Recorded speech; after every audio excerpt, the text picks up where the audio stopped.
Muy buenas noches y bienvenido a un nuevo programa de debate este día lunes 19 de julio. Vamos a hablar esta noche con el jefe de fracción del Partido Arena, el doctor René Portillo Cuadra. Buenas noches.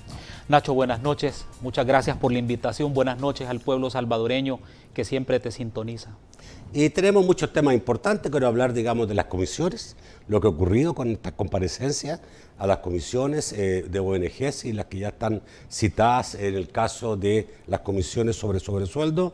Vamos a hablar de lo que está pasando en la Asamblea, algunas cosas que están sucediendo dentro de la Asamblea, el decomiso del edificio del partido, sin duda, la reforma de la Ley de Acceso a la Información, etcétera, etcétera. También Arena está pidiendo derogar el impuesto al FEFE, a la gasolina. Todos esos temas esta noche. Pueden salir otros con mucho gusto y saludo también a quien hace posible este primer segmento de debate, la Central de Seguros y Fianzas, líder en fianzas. Los salvadoreños somos valientes, somos solidarios, juntos saldremos adelante. Como siempre, ánimo y a luchar. Protejamos a los que más amamos y caminemos juntos con fe, comprometidos con el progreso de El Salvador. La Central de Seguros y Fianzas, su centro de confianza. René, buenas noches, gusto de saludarte y obviamente, digamos, quiero partir preguntándote, ¿cómo has visto tú las comparecencias que han habido en las comisiones? Básicamente, la comisión sobre ONG, ya tenemos algunos entrevistados. Hubo también otro tipo de gente que participaba en comparecencia a comisiones especiales en la Asamblea Legislativa y uno se pregunta, ¿eso es lo que se debe hacer? Lo que hemos visto en televisión, mucha gente no tiene por qué conocer el quehacer legislativo exactamente. ¿Estas comisiones son para hacer lo que están haciendo? Fíjate que toda comisión especial para investigar asuntos de interés nacional es positiva. La forma de cómo se manejen estas comisiones es lo que hace la diferencia. Realmente la comisión que empezó a funcionar la semana pasada sobre el tema de las ONGs se ha manejado muy mal. Sinceramente nos ha dejado a todos sorprendidos la forma de cómo han interrogado. Tengo la impresión que los diputados de Nuevas Ideas no conocen la diferencia entre lo que es citar a declarar a una persona en calidad de testigo y lo que es citarla a declarar en calidad de imputado.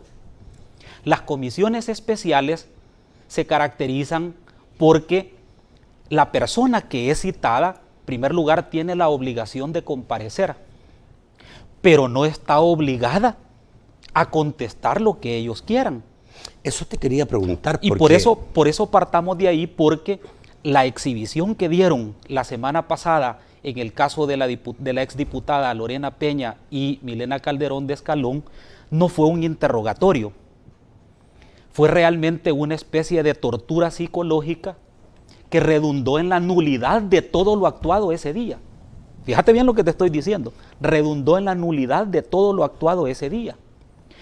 Porque ellos empezaron a preguntar qué sabían en calidad de testigos sobre el tema de ONGs. Pero en el segundo tramo de preguntas empezaron a sacarle aspectos de carácter personal a cada una de ellas de incriminación. Desde ese momento perdía la calidad de testigo y la convirtieron ellos en imputadas. Desde ese momento que las trataron como imputadas y no como declarantes, desde ese momento tenían derecho a contar con un abogado, con la asistencia técnica de un abogado. Bueno, a ver, segundo qué tema. Interesante lo que me dices, claro, porque segundo yo también tema. lo he pensado, porque no tiene un Claro. abogado ahí. Segundo tema. En el caso, por ejemplo, de la exdiputada Lorena Peña, le permiten tener una tablet, pero no le permiten tener un celular. Entonces, en condición de que la citaron. Y todos ellos con celulares. Y todos ellos con celulares. Fíjate que yo estaba haciendo una remembranza, y aquí tengo las fotografías, de cuando nosotros hicimos la comisión especial que investigó el dinero de la pandemia. Aquí tengo las fotografías cuando compareció el ministro Alaví. Aquí está él con 3 asesores a la par. Aquí está. Aquí está la foto, por ejemplo, de Anliker, el exministro de Agricultura. ¿Quién está a la par de Anliker? El asesor de él, el abogado de él y 2 personas atrás de él. Tengo, por ejemplo, la fotografía cuando compareció el ministro de la seguridad, el ministro de la Defensa Nacional. Aquí tengo la fotografía y él está sentado, fíjate, está sentado precisamente a la par de 3 asesores. Aquí está, de 3 asesores. Quiere decir que ellos sí tuvieron la posibilidad de tener abogados y asesores, pero ahora que ellos forman las comisiones especiales, los citados no lo tienen. Te voy a decir algo más. ¿Por qué lo prohíben? Ese es el punto, y a eso quería llegar. Fíjate qué tan delicado lo que hicieron la semana pasada, que le dice la presidenta de la comisión a una de las exdiputadas: si usted no contesta, la voy a informar por desacato. Y resulta que el delito de desacato no tiene nada que ver con el tema planteado. Ahí hay una coacción para poder escuchar lo que ella quería escuchar. Es lo que yo quería, o sea, a ver, a mí, ya yo creo que a todos los ciudadanos que estamos viendo esas comparecencias ante la comisión, que a mí me parecen perfectas y sobre todo que sean televisadas, surgen dudas. Uno dice, ¿cuál es el alcance de esta comisión? Porque eso parece un juicio, y cuando un diputado dice, la voy a procesar por desacato, dice, tienen, digamos, ellos las características legales de un juez, o no. ¿Qué tiene la comisión en su mano legal para llevar a una persona, exponerla ante toda la opinión pública y, digamos, y querer sacarle información? ¿Sabes cuándo comete desacato una persona? Y lo voy a leer textual. Lo comete cuando, en ocasión de hallarse frente a un funcionario público en el ejercicio de sus funciones, lo ofenda al funcionario de hecho o de palabra en su honor, en su decoro, o lo amenazare. Pero ninguna de las 2 diputadas ni los ofendieron ni los amenazaron. Pero ellos utilizaron esa presión para que ellas dijeran lo que ellos querían escuchar. Desde ese momento se convirtió en un testimonio obtenido al margen de la ley. Esa comparecencia que tuvieron es nula. Pero hagamos otro tema del que tú me preguntaste hace un momento. ¿Qué valor jurídico tienen las declaraciones de estas personas en la comisión especial? Ninguno, porque la ley así lo dice. Todos los informes y los efectos de la comparecencia de las personas en comisiones especiales no es prueba en ningún juicio de carácter judicial. Y esto es importante que lo entendamos, porque independientemente de lo que vayan a decir a una comisión especial, no es prueba ante ningún proceso de carácter judicial. Solamente hay 2 casos donde son vinculantes lo que diga una persona. Uno es cuando se llame a una comisión especial a una persona que ha atentado contra los derechos humanos y ejerza cargos, como por ejemplo de seguridad pública o de defensa nacional, en cuyo caso se puede reportar a la fiscalía. Y 2, cuando esta persona cometa falso testimonio. El falso testimonio consiste en tergiversar, mentir o no declarar algo que la persona sabe. Pero es que como ellos trascendieron esa línea entre testigo e imputado, fíjate que con el tema, por ejemplo, ya no de las ONGs, sino con el tema de los sobresueldos, que es la otra comisión. Nosotros estuvimos monitoreando el fin de semana lo que algunos diputados, que incluso forman la comisión especial de sobresueldos, han tuiteado. Y logramos recabar 55 tweets donde los diputados han manifestado que el día miércoles van a llegar 2 personas corruptas, 2 personas que abusaron de los sobresueldos, que se robaron el dinero público. Desde ese momento los convierten en imputados y ya no en testigos o en declarantes. Desde ese momento esa comisión está desacreditada para poder investigar algo. No solo porque adelantaron criterios. ¿Puede la persona que sea citada decir, este diputado, claro, y este por diputado, supuesto que sí, que me han tratado tal, no pueden estar en esta comisión? Los puede recusar, pero no solo eso. Pierde la seriedad la comisión. ¿Por qué? Porque la impresión que da es que las comisiones no las han montado con el propósito de esclarecer un hecho de interés nacional, sino para exhibir públicamente a sus adversarios políticos. Y ahí es donde pierde la seriedad. Imagínate que uno de los diputados que forma esta comisión dice: aquí están los rostros que han robado el erario público en sobresueldos y aparecen las fotos de una de las dos personas que han citado. Desde ese momento lo convierten en imputado sus declaraciones y ya no en un declarante. La pregunta es, ¿con qué objetividad pueden llegar a investigar un hecho cuando ya públicamente expresaron que esas personas eran corruptas y no a partir de los hechos, sino a partir de lo que ellos unilateralmente piensan o creen? A ver, pero yo tengo entendido que la Comisión Especial finalmente su informe lo entrega a la Fiscalía. No, el informe lo entrega al Pleno Legislativo. Si de las declaraciones de las personas se infiere que hay falso testimonio, lo remiten a la Fiscalía. Pero eso no significa que la persona va condenada o se comprobó el delito. ¿Por qué? Porque la misma ley dice de que lo que obtiene como informe la Comisión Especial no es prueba en materia judicial. No es prueba en materia judicial. Entonces cualquiera incluso se puede preguntar, pero mire, y si lo que van a ir a decir ahí, entonces no es prueba en materia judicial, ¿para qué forman la comisión? Yo se preguntaba, una buena y te digo pregunta, una cosa, ¿no? y con toda objetividad te voy a decir, también cuando se citaba a los ministros y se les exponía, digamos, en el Pleno, ¿no? Claro, la única diferencia era que aquí estás hablando de un caso que ya fue judicializado, de un caso en el cual incluso hay un expresidente que fue condenado y está detenido y confesó esa situación, y que también ha sido llamado a declarar el próximo miércoles. Aquí hay otro tema que hay que discutir.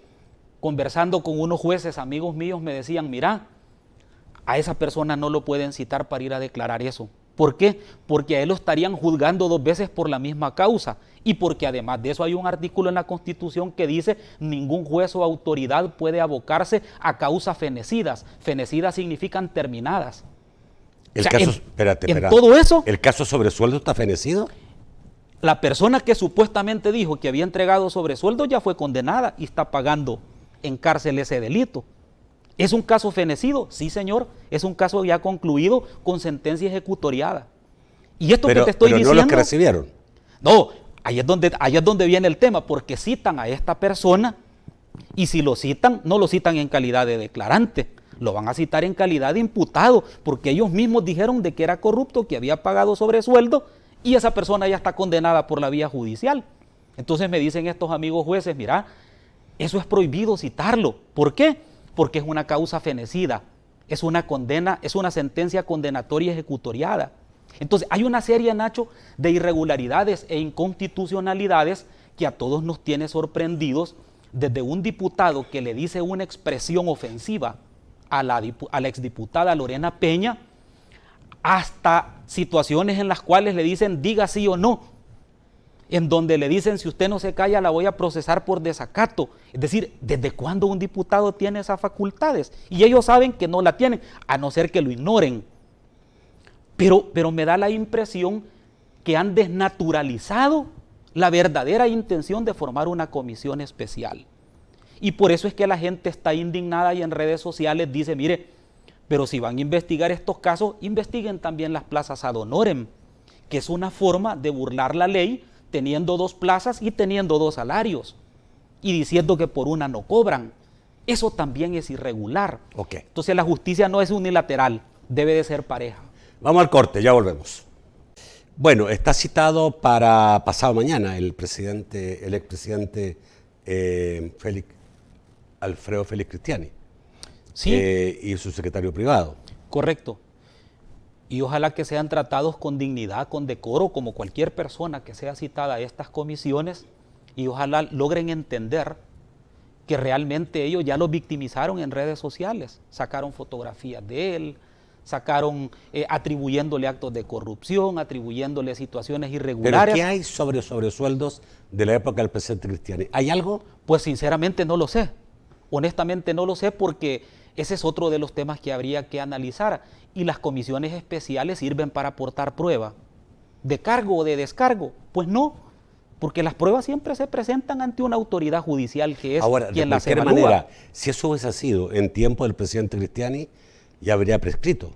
Bueno, de hecho ya prescribió, ya tiene más de 10 años de que no se ejerció la acción de investigación, si es que los hubo, porque en realidad hasta este momento yo lo que he visto son noticias por redes sociales, que no sé qué tanta veracidad tengan, de algunas situaciones de cobros de sobresueldos en la administración del FMLN y en la última administración, en la de Elías Antonio Saca.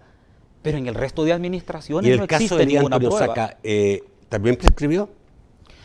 Bueno, lo que pasa es que volvemos otra vez al punto. Yo tengo entendido que él en el tribunal confesó que ese dinero sí lo había manejado él. Es un caso que ya está ejecutoriada. Desconozco si realmente él habrá señalado personas o no. Lo que yo he visto hay veces son recibos en redes sociales que no constituye prueba de absolutamente nada.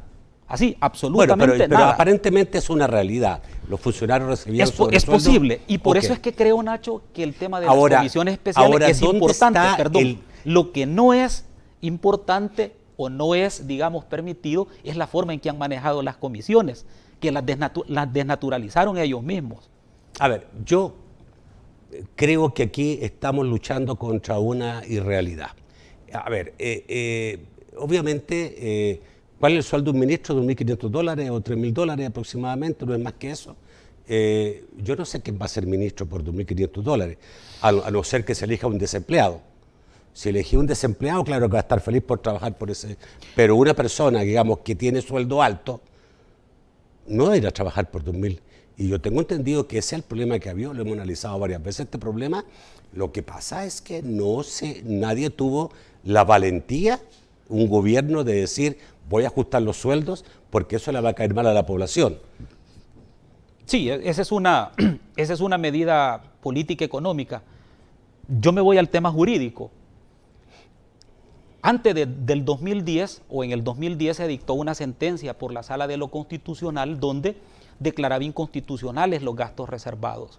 Yo tengo entendido, por lo que he escuchado en las mismas redes sociales, que los sobresueldos en el gobierno de Saca se pagaban de ese dinero que era manejado discrecionalmente. Pero es que hasta el 2010 se dijo de que ya no se podía seguir utilizando esa partida bajo esa denominación y para ese uso. Eso significa que hasta ahí no había ninguna declaratoria de prohibición, excepto del 2010 en adelante. Eso es lo que la sentencia de la sala planteó en su momento. Ahora, igualmente pienso que en el tema de los sobresueldos tendrían que demostrar la ilicitud del dinero y la ilicitud de la decisión. Porque fíjate que a mí, por ejemplo, me dio un poco digamos, de curiosidad investigar el tema, que un abogado connotado de este país, bastante afín al partido de gobierno, dice, mire, es que no había ninguna ley que autorizara, por ejemplo, el pago de los sobresueldos. Pero es que lo que pasa es que tampoco había una ley que lo prohibiera. ¿En qué sentido? En el sentido de que el tema del gasto discrecional estaba reconocido para temas de la presidencia de la República hasta el 2010. O sea, todavía hay gasto discrecional. Claro que sí, todavía. La República puede decir, le voy a dar a la señora que perdió la casa, claro, una casa. Por ejemplo, el pago, el dinero público. Por ejemplo, el tema del pago de los lobistas que está haciendo en Washington este gobierno. ¿Existirá una partida presupuestaria o una ley que le diga al presidente, mire, usted queda habilitado para pagar 5, 10, 15 millones en lobistas en Washington? No. ¿Y entonces de dónde lo saca? ¿Es discrecional? Claro que sí. Por supuesto que sí, y ese también es dinero público. Es decir, si de rendición de cuentas vamos a hablar, también hagámonos otra pregunta. O sea, decir, claro, le va a dar $10.000 a cada jugador que porque ganó tal cosa, es discrecional. Es discrecional y es dinero público. Es decir, por ejemplo, si de rendición de cuentas vamos a hablar, yo creo que a los salvadoreños nos gustaría escuchar cuál fue el destino de los 30 millones que donó México al actual gobierno, al actual presidente. ¿En qué se gastaron? ¿Quiénes fueron los que se beneficiaron de esto? Nunca se ha dicho nada. ¿A dónde ingresó ese dinero? ¿Quién lo manejó?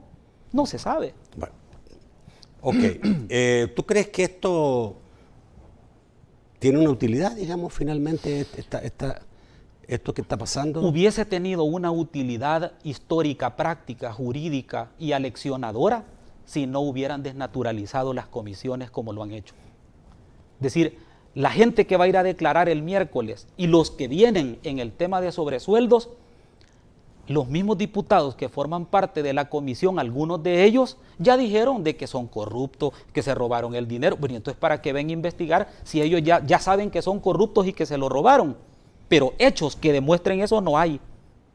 En el caso de las ONGs, Si es que solo le faltó ponerle la capucha a la exdiputada Lorena Peña en ese interrogatorio. Solo eso les faltó, ponerle la capucha, porque de ahí violentaron todas las normas legales en materia de interrogatorio, en materia de prueba de testigos, se pasearon en todo eso.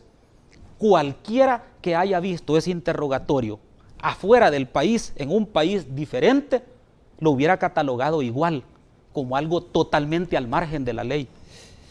¿Qué está pasando con, bueno, te lo pregunto a ti, aunque no eres del PCN, pero veo que el PCN está con algún cambio? El diputado Cardosa no es la primera vez en los últimos pocos días que está hablando cosas, digamos, que no están muy acordes con lo que ha sido hasta ahora su casi matrimonio con Nueva Idea. Ahora, digamos, dijo que la comisión debería investigar si los fondos solicitados por la ONG sirvieron o no a la población. Y el presidente de la Asamblea dijo que Cardosa está defendiendo a los corruptos, ¿ya?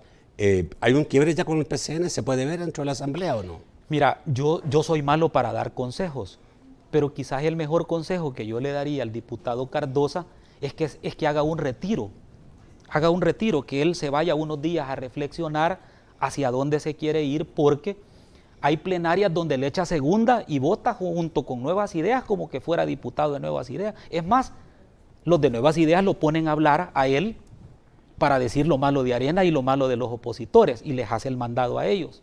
Y de repente aparece con declaraciones de estas que están totalmente en lo contrario, en la posición contraria de Nuevas Ideas. Está claro que hay... Por lo tanto, él realmente es un diputado con poca credibilidad. Ahora, está claro que hay ONGs de gente del PCN y de gente de... Pero esas no han sido citadas a declarar. Es más, pero me dio risa a mí, porque no me causó otra cosa sino que risa, cuando un diputado del PCN dice, y lo pone en un tuit, de que han llegado a un acuerdo de que no van a citar a los diputados actuales que tengan que ver con el tema de sobresueldos.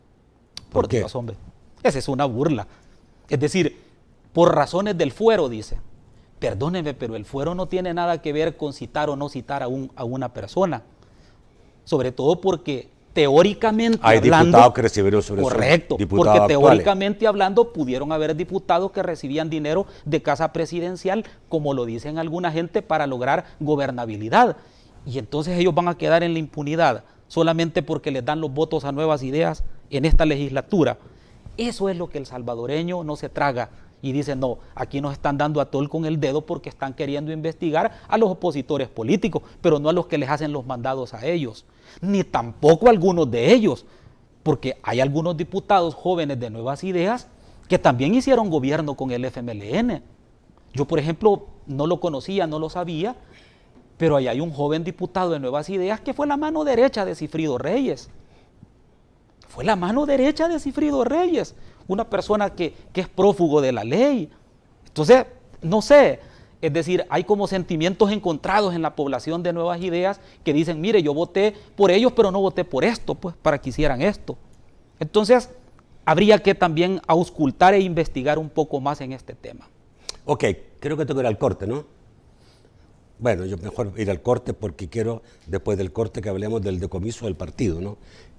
Yo no sé si se decomisó el edificio, cuál es la figura jurídica que se utilizó en esto. Tenía entendido que el edificio estaba hipotecado. No sé cómo se puede, digamos, decomisar un edificio que está hipotecado. Bueno, vamos, que me expliques todo después del corte. El edificio del Partido Arena estamos hablando. Ya. Bueno, al final, no sé si se decomisó, se confiscó, cuál es la figura legal del edificio del Partido Arena. Yo estoy igual que tú. En realidad son tan confusos los procedimientos que han hecho y tan atropellados que si por un momento nos imaginamos que lo que llevaron fue un embargo en virtud de la ley de extinción de dominio, pues mirad, los embargos, así como dice la ley, voy a ocupar la palabra que la ley ocupa, los embargos se traban a través de un oficio llevados al Centro Nacional de Registros para que inscriban preventivamente el secuestro del bien. No con un operativo militar de 200 policías, soldados, con armas automáticas, armas de guerra. No es así como se traba un embargo. Si hubiese sido un allanamiento, la pregunta es, Y para hacer un allanamiento de este tipo en un local donde no hay personas armadas, donde no habían incluso personas más que solo los vigilantes, necesitaban un show de 200 personas armadas con armas automáticas, con trajes de operativos militares, con máscaras navarones. Yo creo que no. Pero hay que entender una cosa. Este tema del partido se da 24 horas después de que se conoce la lista Ángel, en donde aparecen muchas personas de gobierno vinculadas. Entonces, para bajarle el tono y la relevancia, hacen un show de estos, sabiendo incluso de que originalmente habían dicho de que lo iban a mantener por 72 horas, que es el plazo que la ley establece para una intervención de allanamiento. En 3 ocasiones, oí bien lo que te voy a decir, en 3 ocasiones le pidieron al juez la ampliación de ese plazo para que se hicieran 3, 6, 9, 12, 15 días y retuvieran el inmueble. Eso por un lado. Por otro lado, ¿a quién se le ocurriría en su sano juicio hacer una anotación preventiva del inmueble cuando el inmueble registralmente ellos ya sabían de que estaba hipotecado con otras personas jurídicas? Y saben que eso es improcedente según la ley. Pero ellos necesitaban armar el show, ¿verdad? Necesitaban hacer eso. Entonces, esto fue lo que ocurrió en Venezuela, Nacho. Exactamente igual. Recordemos que esta presidencia de la República tiene a un montón de venezolanos como asesores, que fueron asesores de Chávez para impulsar el chavismo y la pobreza que vive Venezuela. Entonces, esta forma de asesorar al presidente es precisamente importada de Venezuela. A ver. Anularon a los partidos de oposición a través de este mismo mecanismo para quedarse con el poder total. El edificio estaba hipotecado porque ustedes pidieron préstamos. Correcto. Hipotecando el edificio. Así es. Ok. Esto significa, digamos, que el edificio no está embargado. No puede estar embargado. No, imposible. No por la persona que trabó embargo para extinción de dominio, porque de buena fe había sido dado en garantía a los bancos anteriormente. Sí, correcto. Entonces eso no puede estar embargado. No, eso lo entiende cualquier muchacho de tercer año de Pero derecho. ¿el Partido Arena le preguntó al juez de la causa? ¿Qué dice el juez de la causa? Hay muchas interrogantes alrededor de este tema que nosotros, a través de los procesos judiciales y recursos, lo vamos a ir despejando. Yo no quisiera decirte si el juez actuó bien o actuó mal, porque se van a interponer los recursos ante las instancias que sean necesarios. Incluso te voy a decir una cosa: si es necesario irse a las instancias internacionales para discutir este caso, lo vamos a hacer. Pero no vamos a permitir que ocupen el poder político para secuestrar el poder judicial y extinguir a una fuerza política, que hoy por hoy es la segunda fuerza política de nuestro país. Esto fue lo que ocurrió en Venezuela, las mismas artimañas para poder aplastar a los opositores, valiéndose de todo el poder de la Fiscalía, del órgano judicial y de cuántas instituciones ellos en Venezuela tomaron posesión, que ahora tienen el poder total y tienen en la miseria a todos los venezolanos. ¿Qué van a hacer? ¿Dónde se van a juntar? Mira, Arena no es 4 paredes. Arena es el sentimiento patriótico de la defensa de la libertad, de la democracia, del republicanismo. Y si es necesario reunirnos en un parque, lo vamos a hacer. Porque para nosotros el tema de fondo no es realmente un inmueble.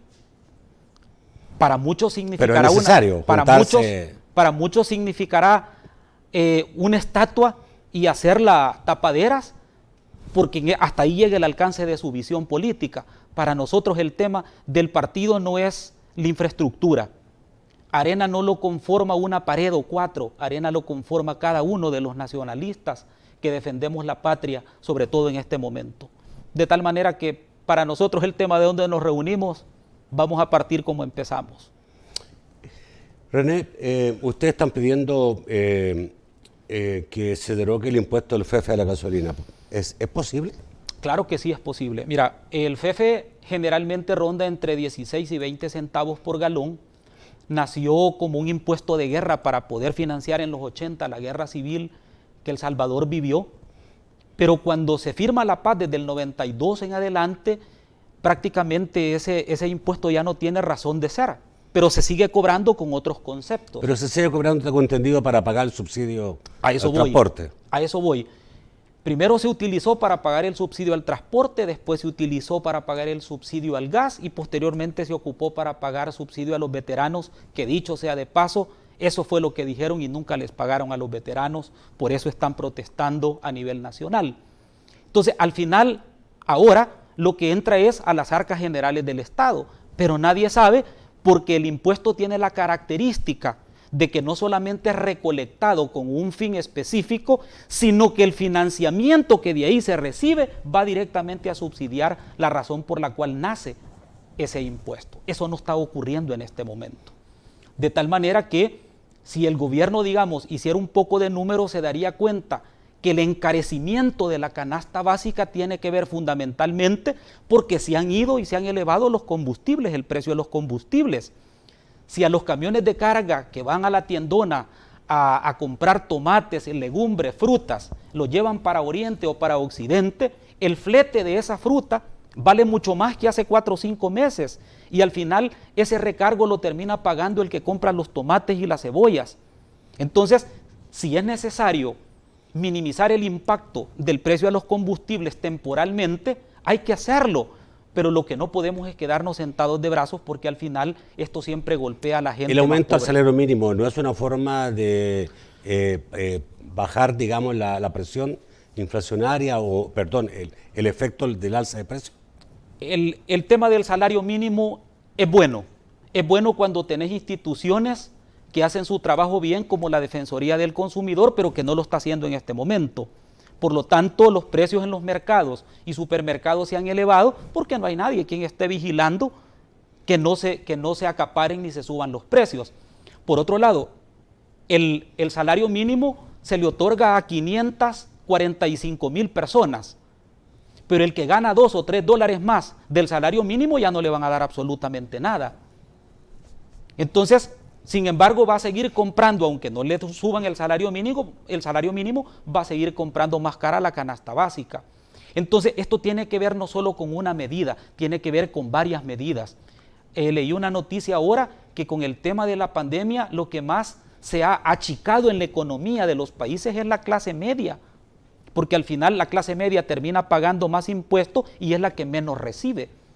Entonces, nosotros vemos de que el gobierno tiene una serie de posibilidades de paliar la situación económica y no lo está haciendo. Está hablando únicamente de salario mínimo, lo cual es bueno, pero no es la única medida económica que se puede tomar. Tú dices que básicamente favorece a un sector que no es el mayoritario. Totalmente, porque si no, hagamos cuentas. Hay más personas desempleadas que personas que ganan el salario mínimo.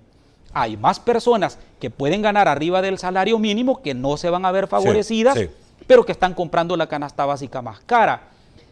Hay un alto índice de subempleo que tampoco tiene salario mínimo. Entonces hay una serie de variantes que hay que tomarlas en cuenta y por eso es que nosotros, para contribuir con esas medidas paliativas, hemos propuesto la derogatoria del FEFE. ¿Qué otra iniciativa está planteando la fracción del partido? Bueno, en este momento también estamos analizando varios temas. Uno de ellos tiene que ver, Nacho, con el tema del agro, con un seguro agrícola. Ese tema para nosotros es básico porque ahora que se avecinan las lluvias, se pierden muchos cultivos, no hay nadie quien pueda resarcir a los agricultores que pierdan sus cosechas, ellos quedan endeudados y aparte de eso, el poco producto que ellos sacan no es comprado en el mercado nacional, sino que el gobierno se lo compra a otros países, pudiéndoselo comprar a los productores nacionales. Entonces estamos pensando en un seguro agrícola y en una forma de subsidiar realmente los granos básicos que se producen en el país. Igualmente estamos pensando en una nueva ley de probidad. Es necesario que el país actualice esa ley de probidad que data de 1949, actualizarla para combatir la corrupción, Nacho, porque si en algo estamos claros en Arena es que sea quien sea, el corrupto tiene que pagar. Lo que no podemos nosotros es ocultar a los corruptos y creo que el gobierno tampoco puede, digamos, evitar u ocultar el tema de la corrupción, porque al final ahora le toca a ellos demostrar que fue cierto lo que dijeron en campaña. Pero, por ejemplo, los atropellos a la ley de acceso a la información pública, a lo único que llevan es a tapar la corrupción. Es decir, el pueblo lo que esperaba, digamos, con la lista Engel, era que el gobierno tomara la decisión de separar a los ministros o a los funcionarios señalados en esa lista. No lo hizo. Lejos de eso, decretan una ley denominada Ley Alaví para poder tapar el tema del dinero de la pandemia utilizado por el Ministerio de Salud. Entonces, todas estas señales van totalmente en contra de la gobernabilidad y por eso es que el Fondo Monetario Internacional, el Banco Mundial y los organismos financieros internacionales no le quieren prestar al país. Vamos al corte. Volvemos rápidamente con sus comentarios y sus preguntas. Muy buenas noches, Mao. Gusto de saludarte. Gracias, Nacho. También un gusto para mí saludarlo a usted y al diputado, al doctor Portillo Cuadra. Vamos con la participación de nuestros amigos y Ramón Rivas nos dice: entiendo algunos de los planteamientos del doctor Cuadra. Si bien es cierto, hay procedimientos que están previamente descritos en la ley, deben cumplirse. Pero me da la impresión que está defendiendo con fervor a Lorena Peña, señala Ramón Rivas. Emilio Monterrey dice: no me cabe duda que todos los ciudadanos, todos, debemos hacer todo lo posible para combatirla, refiriéndose a la corrupción. Cualquier funcionario que se vale de su posición para beneficiarse personalmente de cualquier forma es corrupción, sí o no. ¿Qué dice su invitado? Saludos. Ricardo Alfonso pregunta: ¿qué pasará si el fiscal procede y procesa a los señalados por esta comisión? Una muestra más de su poder, pregunta Ricardo Alfonso. René Carpio nos dice: siento que su planteamiento es erróneo cuando dice que el diputado Cardosa debe tomarse un tiempo para saber qué es lo que quiere. Al contrario, si las decisiones que se toman son para el bienestar del pueblo, no para el de un partido político. Carlos Fuentes dice: el pueblo quiere que se castigue a los corruptos de cualquier partido político. Defender a los corruptos del gobierno actual va en contra de las propuestas de la campaña del presidente Bukele. Jaime Carballo nos escribe: buenas noches. Si así han sido las preguntas, ya imaginamos cuáles le harán al expresidente Saca. ¿Podrán ser pruebas para que la Fiscalía dé orden de captura a las personas involucradas? Pregunta Jaime Carballo. Raúl Polanco, con él finalizamos, escribe: ¿por qué no propuso quitar el Fondo de Estabilización y Fomento Económico, FEFE, a la gasolina antes? ¿Por qué ahora? Pregunta Raúl Polanco. Vamos al set para las respuestas del diputado René Portillo Cuadra. Ok. Voy a empezar por la última, por lo que planteaba Raúl. Te quiero comentar, Raúl, que a finales del 2015, en mi primera legislatura, hice 2 propuestas. Una de ellas era eliminar temporalmente el FEFE mientras los precios de la gasolina aumenten. Y la otra propuesta que presenté fue una ley para regular el otorgamiento de dinero público a ONGs. Ninguna de las 2 propuestas tuve los votos, pero sí quiero informarte que fue una propuesta en el 2015. Ricardo hacía una pregunta muy interesante sobre el tema de las comisiones especiales. Y para no faltar a la verdad, Ricardo, te quiero leer lo que dice este artículo, porque tu pregunta es muy interesante. Alcance de las resoluciones de las comisiones especiales. Las conclusiones de las comisiones especiales de investigación de la Asamblea no serán vinculantes para los tribunales, ni afectarán los procedimientos o resoluciones judiciales, sin perjuicio de que el resultado sea comunicado a la Fiscalía General de la República para el ejercicio de las acciones pertinentes. Esto lo que indica es que todo lo que se haya dicho en una comisión especial no forma prueba en lo absoluto en un proceso judicial. Si el que está declarando miente, eso sí puede constituir falso testimonio y será la Fiscalía la que lo persiga. Pero sí es importante ver los límites de estas comisiones especiales porque, como lo dije al inicio del programa, los diputados que mayoritariamente integran estas comisiones han confundido el rol y no logran interpretar cuál es la diferencia entre un declarante citado como testigo en una comisión especial y un imputado. Y esa es la razón por la cual, con el propósito de exacerbar y volver este tema comunicacional, se les olvida investigar la realidad por la cual se creó la comisión. Y por eso afirmé, y lo reitero, de que hay una serie de violaciones al debido proceso y a los derechos humanos que se hicieron cuando interrogaron a las diputadas. No estoy defendiendo a la señora Lorena Peña, estoy defendiendo el debido proceso legal, porque cualquiera que se siente ahí y se le violen los derechos humanos, debe también ser señalado. Ok, a ver. ¿Puede el fiscal proceder contra los señalados por la comisión? Pues jurídicamente no, a no ser de que se lleve el expediente, lo investigue y posteriormente deduzca que hay elementos para poder iniciar una investigación judicial y plantee el requerimiento fiscal ante los jueces. Pero es que con todo lo que ha pasado aquí, ya no tenemos seguridad jurídica, ya no sabes qué tipo de atropellos pueden haber valiéndose del poder político y de que hay funcionarios que le hacen los mandados al gobierno. Esa seguridad ya no la tenemos, ya no tenemos una sala de lo constitucional confiable, no tenemos un fiscal imparcial, en realidad no sabemos. Hemos visto cómo personas que han sido sobreseídas por un juez, ese mismo día les decretan otra vez una detención administrativa, los vuelve el juez a dar una medida cautelar y lo vuelven a apresar el siguiente día. Es decir, hemos visto cosas en estos últimos días que realmente se parecen bastante a lo que ocurre en Cuba y en Venezuela. Ok, alguien preguntaba, ¿y qué le van a preguntar a Saca? Interesante pregunta. ¿Ah? Interesante pregunta. Y la persona pensaba y decía, ¿va a dar nombres y eso significa que esa gente vaya a ser procesada? No lo sé, francamente no lo sé. Es decir, Pero pueden ocurrir que muchas ya cosas. se dijo eso ya, ¿no? Claro, es que pueden ocurrir muchas cosas. Hay muchos escenarios. Uno de ellos es que lo saquen con el propósito de ir a decir los nombres de los opositores. Ahora, perdón, ¿sí? Una persona que está en manos del poder no judicial, en ese caso penal.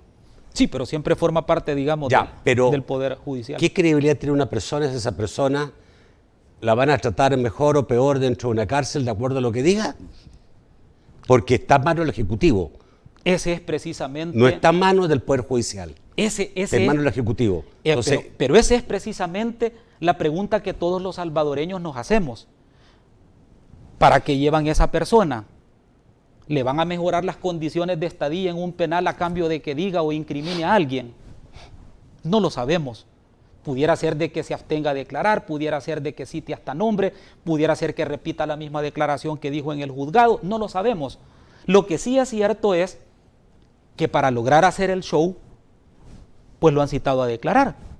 En un caso que ya está, como dijimos, fenecido, con una sentencia condenatoria ejecutoriada. No sé qué es lo que logran, lo que sí es cierto es que cada vez estas comisiones mayoritariamente integradas por nuevas ideas va perdiendo credibilidad ante la población. Bueno, gracias René por estar esta noche.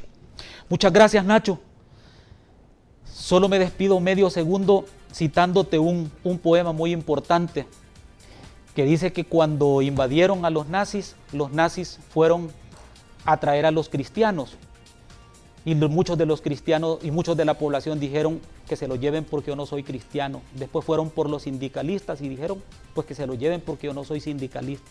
Después fueron por los demócratas cristianos, se lo llevaron y dijeron yo no soy demócratas cristianos. Después fueron por el último que quedaba y dijo ya no hay nadie a quien recurrir. Ya no hay nadie a quien pedirle de que ore por nosotros. Muchas gracias. Ok, gracias René. Gracias a usted, amigo televidente, por su sintonía. Los espero mañana a las 8 de la noche. Pasen buenas noches.